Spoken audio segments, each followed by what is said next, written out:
Here's the thing. If you're in an open relationship or you're fuck buddies, you still have to fucking talk about it.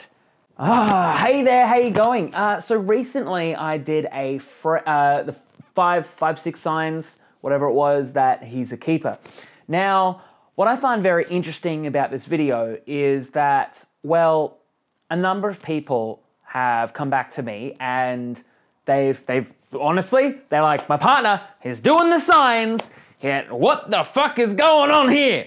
So I have a response that someone asked on that video, and I'm responding to that specific one here about, what if my partner is exhibiting all of these signs, but the relationship is still a bit like this? Because that particular response is very indicative of everything else, that like all the other responses I got towards that video. So if you're in a situation where your partner is exhibiting all the signs that, well, basically they want something more and you're not quite sure what it means or what to do next, then you're, say, for example, stuck in a friends with benefits situation and you want it to move towards something more, well, this is the video for you. So let's read what the person actually wrote. Person says, I'm in a friends with benefits situation where he displays all the signs, but he has said he doesn't want a relationship. Now, here's the thing. With some people, they want a relationship, yet they don't want a relationship. It's like the idea of being in a relationship is scary. And I think I've talked about this in relationship denial videos and fear of commitment videos and all that kind of mumbo jumbo. But it's funny because in this situation, in the friends with benefits situation, where they say, well, he displays all the signs, he doesn't want a relationship, he's fucking in a relationship with you. Let's just get straight to the point. You're in a relationship together. Now, of course, it's not the particular relationship that you would like, or it doesn't have the labels that you would like. But if he's exhibiting all the signs, then he's both in a relationship with you and not. As in, he's in, but he's afraid of potentially calling it such, and that's what we call the relationship denial situation. Given that, I remain unexclusive and continue to date. Yeah, great. Do what you need to do. But here's the thing. Yet recently, he has been coy and trying to find out how many other people I'm seeing. That's pretty funny because what that means is it's a sign of insecurity. So if you're in an open relationship, here's the thing. If you're in an open relationship or you're fuck buddies, you still have to fucking talk about it.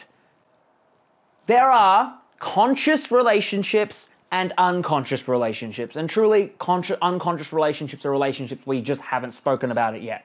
If you're friends with benefits, right, it's still worth talking about the nature of your goddamn relationship. So are you seeing other people? What is actually going on?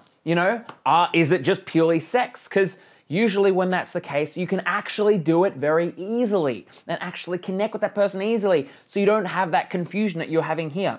So you say, yet I remain unexclusive and continue to date. By all means, go ahead. If that's the terms of your engagement, that's the terms of your engagement. Now, yet recently he has been coy in trying to find out how many other people I'm seeing. So the insecurity here that he's exhibiting is either one of, I'm afraid that she's seeing other people and I can't be enough for that, or I'm afraid she's seeing other people and I might not like that. Fucking talk about your goddamn relationship. They're like, yeah, well, I'm seeing these people. If you can't be transparent now, how the fuck do you expect to be in a relationship and being transparent later? It is worth 1,000% actually expressing yourself and being like, look, we're friends with benefits. I want to be in a relationship with you. You clearly don't want the exclusivity, so I'm going to continue to date. If you don't like that, you can date me exclusively. The choice is yours. But here's how you do it. You make it binary. It's not, oh, I don't know what I want. It's date me or friends with fucking benefits. And that's when we get to the idea of causality or accountability, where he gets to see his actions actually have an effect on you. And if he wants to date you and not have you date other people, then maybe you have what we call standards, and those standards are what he should abide by in your relationship. So then he goes, May I have some male clarity on this, please? Male clarity! I get really pissed off at that, actually. Because one thing that I'm really trying to teach and get across to people is just the general idea that the more you realize that we're the same, both men and women, the more you realize we're in the same boat. So the same insecurity that he's exhibiting right now is the same insecurity that a woman will feel. Because at the very end of the day, or the very start of the day, we're all human.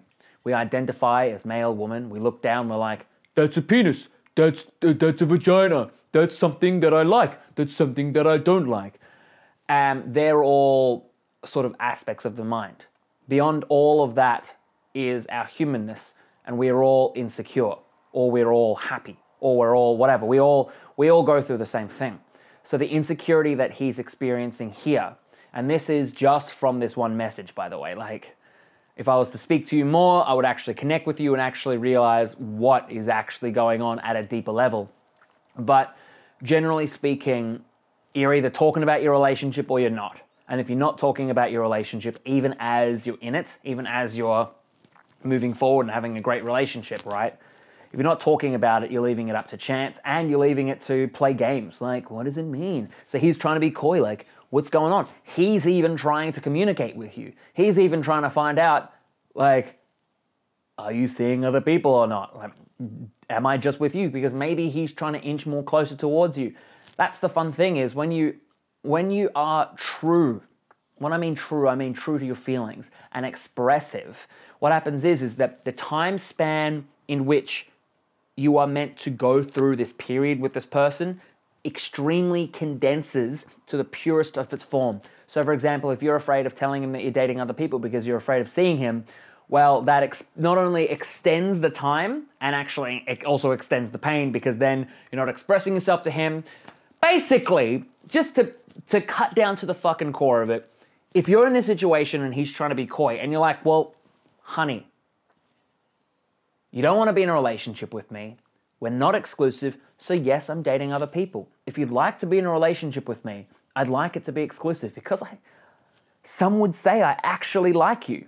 You know, some would say I actually would like to date you in a different, more expanded capacity, because friends with benefits is good. I like being friends. I like having the benefits. Isn't that a relationship? So that's what I mean. Like, I hear this and I hear the relationship that you're in with this guy, fucking asterisks, because the fact that he's a guy in this situation is irrelevant to his emotions. It's only relevant to the fact that he sees himself as a man, and as a result, he might see himself, men act in certain ways, and you probably see yourself as a woman and see that women act in certain ways, or not, but he, at this point in time, is somewhat insecure about the nature of your relationship. And I would guess the same things happen to you. How else do you fucking connect unless you actually connect and share your feelings? So at one point, you're going to have to share your feelings, and you're going to have to share more, and you probably already are, but sharing feelings is always a sliding scale. It's not that you're never not sharing your feelings, and it's the same thing with being yourself. It's not that you're not yourself, it's just that you are more of yourself. So it's not that you're not sharing your feelings already, because you do, through when you have sex, through when you connect, through when you laugh, through when you're being the friends part of the benefits part, right? But what happens is you're never not sharing your feelings. You can only share your feelings more. And as you share your feelings more, you'll find that the relationship depth that you get is deeper. Sometimes we're in this situation because we can't actually express ourselves and we're afraid of it. So we go in these limbo relationships. But the two components of any relationship, here's the thing that I want to get across. The two components of any relationship is chemistry and connection. So it's your actual ability to connect, friends, and the chemistry, which is your physical intimacy, benefits. So technically, it's all the same, right? People are afraid of it because they're afraid of what it might mean, or they're afraid of where it would take them. But I would say the third component of a lasting relationship is the integration, is the ability to actually have a sense of future together, to know what you want, and create a family together, even if it's just you two, because relationships are like family. Even friends are like family. Everything's like family. And if you're in denial with that, basically, or if your partner's in denial with that, it's like you're playing make-believe. You want the thing without having the thing, and what do? You hurt everyone involved. So if you're in this situation, you get what you tolerate. It's about time that you stepped outside and actually had a fucking communication with your partner, because if you're not doing it explicitly, you're doing it implicitly, and you're always communicating anyway, so you might as well just give it a go. Anyway, that was this video. If you did like this video, make sure to leave a like. If you do want to work with me privately, I have my 6-week program, fucking fantastic. You can apply for a free call at gethimhooked.com, and if you have any more questions, feel free to ask them below, because you are fantastic and always beautiful and always expanding. Thank you. I'll talk to you soon, if not sooner.